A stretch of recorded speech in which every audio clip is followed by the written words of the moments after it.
Хакасский госуниверситет сегодня отмечает день рождения. Вуз был образован ровно 29 лет назад. В праздничную дату веселились не только студенты. В сквере Катанова работали интерактивные площадки.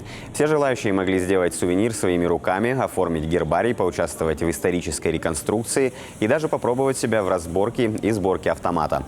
ХГУ сейчас это центр притяжения молодежи со всей республики. Именно здесь готовят квалифицированные кадры, которые затем расходятся по всей стране.